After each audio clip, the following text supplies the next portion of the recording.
సాయి కృష్ణ కేసులో కోర్టుకు సీఐ నాగరాజు లేఖ రాశారు. కస్టడీ పిటిషన్ విచారణలో కోర్టుకు లిఖితపూర్వక లేఖ రాసిన సీఐ నాగరాజు సాయి కృష్ణ కేసులో తాను నిర్దోషిని అని పేర్కొన్నారు. సాయి కృష్ణ కేసులో సిట్ బృందం తనను అన్యాయంగా ఇరికిస్తోందని అన్నారు. తనను బెదిరించి భయభ్రాంతులకు గురి చేసే కేసులో ఇరికించే ప్రయత్నం చేస్తున్నారు అని అన్నారు.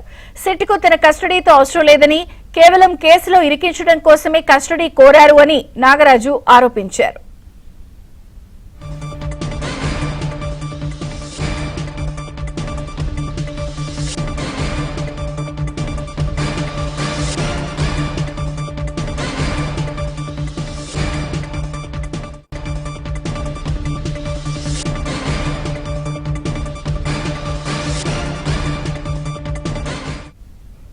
సాయి కృష్ణ కేసులో కోర్టుకు సీఐ నాగరాజు లేఖ రాశారు. కస్టడీ పిటిషన్ విచారణలో కోర్టుకు లిఖితపూర్వక లేఖ రాశారు సీఐ నాగరాజు. పూర్తి వివరాలు ఏపీ బ్యూరో చీఫ్ రామారావు అందిస్తారు.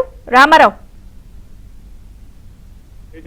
సాయి కృష్ణ కేసు కీలకం మలుపులు తిరుగుతుంది. ఈ కేసులో ప్రధానంగా సాయి కృష్ణ కేసుకు సంబంధించి ఈ ఫోరెన్సిక్ నివేదికతో పాటు సిఐ నాగరాజు కూడా కోర్టుకు ఒక లేఖ రాశారు. ఆ లేఖలో ఆయన అనేక కీలక అంశాలను పేర్కొన్నారు.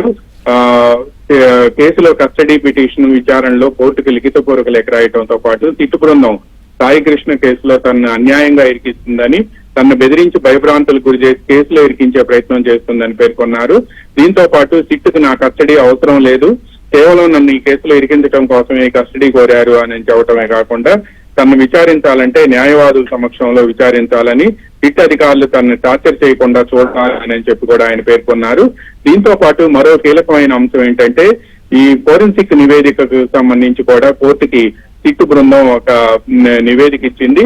సాయి కృష్ణ కేసులో సిఐ నాగరాజు కస్టడీ కోరుతూ దాఖలు చేసిన మెమోలో కూడా కీలక విషయాలను కోర్టుకు వివరించింది. ఇన్ని కేసులో కీలకమైన సీసీటీవీ ఫుటేజ్ స్టేషన్ లో లేదని, అవి ధ్వంసం అయ్యే అవకాశం ఉన్నట్టు కూడా ఫోరెన్సిక్ ల్యాబ్ గుర్తించింది. స్టేషన్ లో అనుమానాస్పద మరకలను కూడా సిట్ గుర్తించింది. అనుమానాస్పద మరకలు ఉన్న లాఠీ, ఎముకలు, కాలిపోయిన బూడిద, పాక్షికంగా కాలిన ఇనుప హ్యాండ్ గొలుసు స్టేషన్ టెర్రాస్ నుంచి సిట్ సీజ్ చేసింది అని కూడా పేర్కొన్నారు.